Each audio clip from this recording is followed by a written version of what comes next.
Venus जब भी कभी अच्छे एंगल पर आए वो नए टर्म्स एंड कंडीशंस प्रोड्यूस करता है, नए रूल्स प्रोड्यूस करता है for your attachment with your love ones. आपके पास एक नया आर्ट आता है, एक नई इंजीनियरिंग आती है जो आपके रिलेशनशिप को डेवलपमेंट की तरफ लेकर जाती है। डे बाय डे चीजें बेहतरी की तरफ जा रही हैं, सोचों में निखार, लाइफ स्टाइल में निखार, सेहत में बेहतरी, नफ्सियाती दबाव का खात्मा।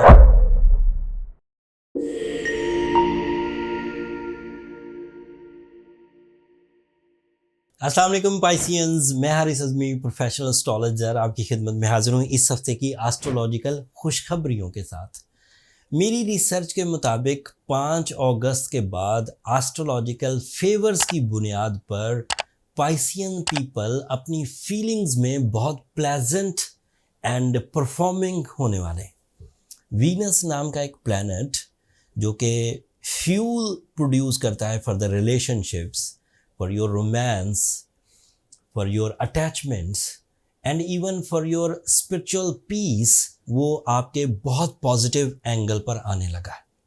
वीनस साल में एक दफ़ा आपके 7th एंगल पर से गुजरता है। वीनस जब से एस्ट्रोलॉजी रिसर्चेस शुरू हुई हैं, जितने भी सालों पुरानी, उस वक़्त से इसे लॉर्ड ऑफ लव माना जाता है। इसे इमोशनल डेवलपमेंट का प्लैनेट कहा जाता है, टॉलरेंस का प्लैनेट कहा जाता है। आपके लिए ये वो जो अटैचमेंट्स हैं, कमिटमेंट्स हैं, लव अपॉर्चुनिटीज़ हैं, रिलेशनशिप प्रपोजल्स हैं, लाइफ पार्टनरशिप डिसीजंस हैं, उसकी तरफ ये आपको लेकर जाता है। लेकिन जो जदीद रिसर्चेस हैं उसने इसे और बारीकी से परखा है। इन माई 25 ईयर करियर जो मैंने अपने एस्ट्रोलॉजिकल नॉलेज से चीज़ें जज की कई 100 लोगों पर, अपने क्लाइंट्स पर, अपने डेली मिलने जुलने पर, वीनस जब भी कभी अच्छे एंगल पर आए वो नए टर्म्स एंड कंडीशंस प्रोड्यूस करता है, नए रूल्स प्रोड्यूस करता है for your attachment with your love ones. आपके पास एक नया आर्ट आता है, एक नई इंजीनियरिंग आती है जो आपके रिलेशनशिप को डेवलपमेंट की तरफ लेकर जाती है। इसमें आपका टॉलरेंस लेवल भी यूज़ होता है, इसमें आपकी नफासत भी यूज़ होती है, इसमें आपकी स्पोकन एबिलिटीज़ भी यूज़ होती है, इसमें आपकी सैक्रिफाइसिंग नेचर भी यूज़ होती है, इसमें आपका इत्मीनान भी यूज़ होता है एंड इवन इसमें आपकी सक्सेसेस भी यूज़ होती हैं। ये नई रिसर्चेस थी जो मैंने एक जुमले में अपने 25 साल का निचोड़ आपके सामने रख दिया। ऐसी कंडीशंस जिसमें आप रिलेशनशिप के डिसीजंस लेने वाले हों इन दिनों, एंड फिर वीनस भी मरकरी इस पे वर्गो एंगल पर आ जाए आपके 7th एंगल पर, तो रिलेशनशिप स्ट्रॉन्ग होते हैं, सक्सेसफुल होते हैं, बाउंडिंग बड़ी पावरफुल होती है, सोल एक्सचेंज लेवल्स पर सिंसियरिटीज़ हाई रहती हैं, ऐसी मोहब्बत पैदा होती है जिससे आप जिम्मेदारी निभाने के जज्बे से आगे बढ़ते हैं, लाइफ में पुरसकून, लाइफ में ग्रोथ मोड पर कंफर्ट के साथ एंड स्पिरिचुअल अटैचमेंट्स के साथ आगे बढ़ेंगे। वीनस आपके लिए 2 अदरवाइज भी पॉजिटिविटीज़ जनरेट करता है। एक, ये आपकी फैमिली रिस्पॉन्सिबिलिटीज़ को बढ़ाता है, आप अपनी औलाद के साथ ज़्यादा अच्छी अटैचमेंट, ये उन कपल्स के लिए है जो ऑलरेडी रिलेशंस में है। और वीनस अदरवाइज ऐसा फ्यूल जनरेट करता है जो रिलेशनशिप की तरफ आपको लेकर जाता है, आपके अंदर मोहब्बत के जज्बात, आपके लिए आप लोगों से अटैच, आप पब्लिक से अटैच, आप अपने प्यारों से अटैच, ये सब भी परफॉर्मेंसेज आती हैं। तो जो लोग ऑलरेडी कपल परफॉर्मेंसेज में हैं उनमें से नाराज़गियों का दूर होना, कंप्लेंट्स का खात्मा, वेलफेयर जनरेट होना एंड फिर एक दूसरे को समझने की सलाहियत पैदा होना। आप अपने आप को ढालेंगे अपने प्यारे के रूल्स एंड रेगुलेशन पर जैसा वो चाहता है। अगर आप खातून हैं तो आपका कंपेनियन आपसे जो, या आप मेल हैं तो आप अपने आपको ढालेंगे कि आपका जो साथी है वो आपसे क्या डिमांड कर रहा है। एंड इस सैक्रिफाइसिंग से कि आप दूसरे के तर्ज पर अपने आप को ढालेंगे, इस कुर्बानी देने से रिश्ते मजबूत होते हैं। इसका एक और एडवांटेज है, इससे लॉसेस रिकवरीज एक्सपेक्ट की जा सकती हैं।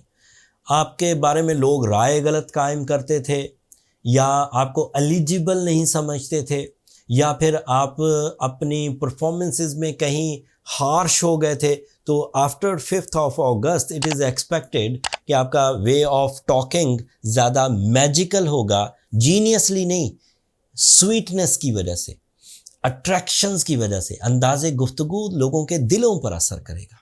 फिर इसकी वजह से आपके अंदर जो पोटेंशियल्स हैं, inner potentials, confidence, spirituality, beliefs, sincerities, इनके बढ़ने के भी चांसेस ज़्यादा हैं। ये इस हफ्ते ऐसा इवेंट है जो दीगर प्लैनेट्स के साथ मिलकर, जो पिछले हफ्तों से आपके लिए फेवरेबल हैं, उनके साथ मिलकर मज़ीद इस्तेहकाम लाएगा। जैसे कि मार्स आपके 4th एंगल पर है। जब भी मार्स 4th एंगल पर होता है तो पाइसियंस को हिजरत, ट्रैवलिंग, सैरो सेहत वाली, प्रॉपर्टी, इन्वेस्टमेंट्स, अपनी सेहत पर तवज्जो देने का ज़रा ज़्यादा जज्बा प्रोड्यूस होता है। तो आपके लिए ये 4 सेक्टर भी ऑन है with the support of Mars. हिजरत, अपनी ज़ात पर काम करने की सलाहियत, property, investments and financial development, ये 2nd एंगल को भी रिप्रेजेंट करता है। फिर आपके लिए सूरज आपके 6th एंगल पर है और वो 6th एंगल का ही रिप्रेजेंटेटिव है। इससे आपकी लीडरशिप क्वालिटीज़ फ्लरिश करेंगी। कॉन्फिडेंस एंड ब्रेवरी एक्सपेक्टेड है। आइसोलेशन, अलहदगी पसंदाना सोच ख़त्म होगी, रिपेल करेंगे एंड दोबारा गेट टुगेदर्स की तरफ आएंगे, डोमिनेट करेंगे एंड रिस्क टेकिंग कर सकेंगे। आपके लिए जुपिटर भी आपके 4th एंगल पर है। This is ideal for your lucky factor, for your career, multitasking and ये भी investment and growth in the business, growth in your studies, in your experiences, in your face value, ये उस side को भी favour करेगा। And Jupiter is also supportive for the house wives to start small business, small industry, small type of investment, ये house wifes को भी support करता है। आपका जो सैटर्न रेट्रोग्रेड हुआ 29 ऑफ जून को, उसके बाद अब डे बाय डे चीज़ें बेहतरी की तरफ जा रही हैं। सोचों में निखार, लाइफ स्टाइल में निखार, सेहत में बेहतरी, नफ्सियाती दबाव का ख़ात्मा, रेजिस्टेंसेस रिपेयर होना, अपॉर्चुनिटीज़ मिलना, एजुकेशनल परफॉर्मेंसेस का बेहतर होना और अब इस हफ्ते से रोमांस में भी इजाफा। सो मुझे लगता है पाइसियंस कि अब आपको संभलने का अल्लाह ताला की तरफ से एक मौका मिला है। आपको इस नेमत को कैश करना चाहिए। अगर आप अपनी available abilities, available resources, available plans and available जो टाइम बिहेवियर है, इसी के बिहाफ पर आप आगे बढ़ गए तो आपको ज़रूरत ही नहीं किसी तरह के इलाज की। बट अगर आपको कहीं कोई मुसीबत दरपेश है, आप अपने जज्बात को कंट्रोल नहीं कर पाते, आप प्लान्स को अमली जामा नहीं पहना पाते, आप रिश्तों को नहीं संभाल पाते, आप सेहत में कोई ज़ोफ़ या कमज़ोरी देखते हैं, तो फिर इंस्टेंटली आपको सूरह शम्स पढ़नी चाहिए 5 दफ़ा एक दिन में। एंड ब्लू सफ़ायर तो बहरहाल आपको पहनना है क्योंकि आप 37 से तो गुजर ही रहे हैं। ये तो 5 महीने का रिलीफ मिला है आपको सैटर्न के रेट्रोग्रेशन की बिना पर। तो ब्लू सफ़ायर पहनने से इस रिलीफ का जो इम्पैक्ट है वो पॉजिटिव बहुत आएगा। एंड जब सैटर्न डायरेक्ट भी हो जाएगा नवंबर में जाकर, तब भी वो ब्लू सफ़ायर उस सैटर्न को पीछे धकेलने में, उसके नेगेटिव इम्पैक्ट्स को पीछे धकेलने में मदद देगा। तो ब्लू सफ़ायर तो ज़रूर पहने। अगर साउथ अफ्रीका वाला पहने तो 8 से 10 कैरेट पहने, श्रीलंकन पहने तो 4 से 5 कैरेट भी काफ़ी है। सूरह शम्स 5 दफ़ा पढ़े। एंड ब्लैक कलर की चीज़ें खैरात करना हफ्ते के दिन, वो भी मौजू रहेगा, उससे भी स्पिरिचुअल डेवलपमेंट्स एक्सपेक्टेड है। ये इस हफ्ते की इन्फॉर्मेशन थी पाइसियन, जो मैंने अपने टिपिकल अंदाज में पूरी तवज्जो से आपकी खिदमत में पेश कर दी। ज़्यादातर सवालों के जवाब तो हो गए होंगे, लेकिन फिर भी अगर जहन में कोई ऐसी चीज़ जो मैं डिफ़ाइन नहीं कर सका अगर उभरे, तो ये जो नीचे कमेंट्स वाला सेक्शन है, ये एक बेहतरीन फोरम है अपने सवालात को रखने के लिए। एंड मैं कोशिश करूँगा जैसे ही मुझे टाइम मिला मैं उसका रिप्लाई ज़रूर करूँ। ये इस हफ्ते की सबसे बेहतरीन, इस हफ्ते का ये सबसे बेहतरीन इवेंट है, जिसके बाद आप अपनी ज़िंदगी में कुछ प्लेजर्स देखेंगे। एंड एंजॉय करिए, अल्लाह का शुक्र भी अदा करिए। जब अल्लाह का शुक्र अदा कर रहे हो तो मुझे भी अपनी दुआओं में ज़रूर याद रखिएगा पाइसियंस। आप लोगों की दुआएं बहरहाल मेरे लिए सबसे कीमती सरमाया है, दुनिया का भी आखिरत का भी। एंड चैनल को भी ज़रूर सब्सक्राइब कर लीजिएगा पाइसियंस। आपकी सब्सक्रिप्शन हमारी हौसला अफजाई की वजह बनती है। अगले हफ्ते जो मज़ीद एस्ट्रोलॉजिकल इवेंट्स आएंगे उनकी तफसील के साथ आपकी खिदमत में हाजिर होऊंगा। तब तक के लिए मुझे और मेरी टीम को इजाज़त दीजिए। अल्लाह निगहबान।